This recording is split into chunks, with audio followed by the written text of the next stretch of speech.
Hey, this is Sean Haynes of the Ag Center, giving you an ag outlook on tariffs and what we're kind of looking at going forward with the administration and its fight with Canada and Mexico. Currently in the ag world, at least, we've been kind of getting screwed for a number of years with both countries. If you look at how the tariffs work, in Canada especially, we get a 270% tariff on milk, despite the fact that we were supposed to have open access to those markets years ago. Average product tariffs going into from the United States into Canada on the ag side get tariffed at 94 to 260% in a lot of cases. And if you look at just the trade imbalance between the two countries, Mexico and Canada combined, it's about $250 billion a year that we, they benefit from us. So we have a trade deficit with both those countries. So this is kind of an effort to get that more in balance and to get those markets more free. And also just kind of stop some end around stuff that's been going with us. We've been with a fight with China for a long time down south on car parts. We directly tariff them coming in from China, but they've kind of come in through Mexico, make the car parts there and ship them as Mexican goods in without a tariff. That's just going to stop that, or at least address it, maybe renegotiate that. And I think the other part about it too is you're seeing jobs come back to the United States because of these tariffs, right? The food companies in Canada, 40% of their total GDPs in the United States.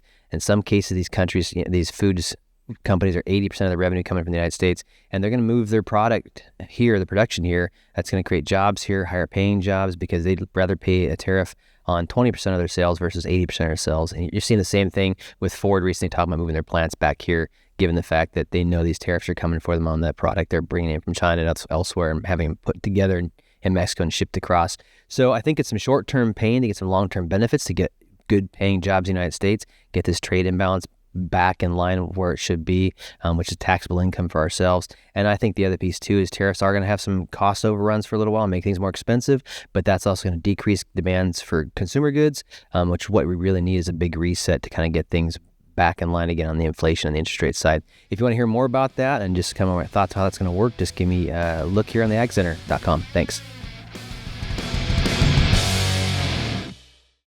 So here's kind of a continuation of my tariff talk a little bit, and when I kind of ended with the fact that sometimes you need a recession to kind of get things reset again. I think right now, when you look at these tariffs coming in, they are going to cause a temporary increase in price on some goods and services. But increasing price in goods and services may help a little bit to decrease the amount of demand that's coming in on the economy. And that's been causing this inflation rate to continue to kind of creep up lately, the past 3 or 4 months. We need to get that backed off. And so if you create this recession through some of these tariffs and these other fights we're having on, you get a recession, right? You have a decrease in consumer good prices or consumer demand, which helps kind of get this inflation back in line. You also kind of have this reset and overall the economy, right? Things dump for a little bit, but whenever they dump, they get affordable again, right? And so you have a reset. So things dump. You don't kill everybody's portfolio off. Some people do get hurt. It's awful. It's a recession. But you have a reset point that people can at least stand on and kind of lift off from, both from a home affordability side, right? So if you have this big recession kind of come in, what are you going to do with rates? You're going to drop rates. What's going to happen to home prices? Probably come down.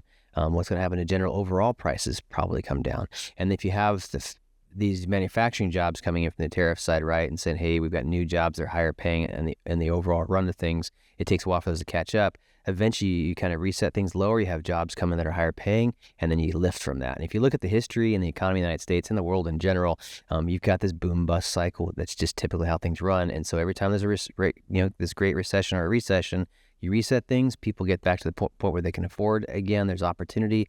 They jump into the market, and the market lifts. And so we've been kind of forestalling that pain for quite a long time. I always tell people it's like a rubber band. The longer you stretch that rubber band reaction out, the harder the snap's going to be, right? It has to happen. You just need a boom and bust cycle to reset things, because things get too exuberant and they don't make a whole lot of sense. We're kind of there a little bit right now. And if you look at everything from the markets, from the fact that we've had just the unaffordability of housing that we have right now, the fact that we've got continuing inflation, no matter what we're doing with rates, you need to put a shock to the system to kind of get that right again. And these tariffs may be just what we're asking for, while at the same time correcting some imbalances in trade that we have and helping the agricultural community in the long run by opening markets to our products. So that's just kind of my thoughts on it. Hope you guys agree. If you don't, I'm fine with that too. Thanks.